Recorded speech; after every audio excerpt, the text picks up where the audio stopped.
Hi, I'm Chris Palmer. Welcome to Chris's Workshop. Today I'm going to show you how to pull an accurate measurement from the short point of a miter. Sometimes it's necessary to pull your measurement from the short point of a miter that you've already cut. Maybe your measurement is short point to short point, or that was just a handy way to get the measurement from where your workpiece is going.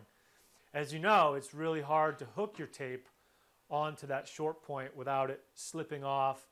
Also, it's hard for the tape to grab at the exact point that you need to be accurate. I'm going to show you two ways that you can get around that problem.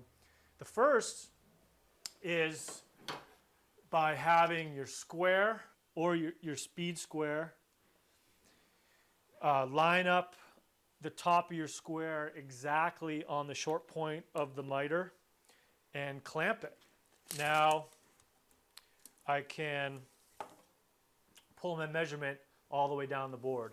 Another way to do this is to line up the short point with the fence on your miter saw, and then you hook your tape on the fence itself. Again, it's handy to have a spring clamp. Sometimes you just leave that clamp on the work table of your miter saw so it's there when you need to do any of these maneuvers.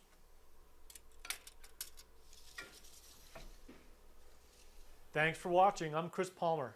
That's how you pull a measurement from the short point of a miter.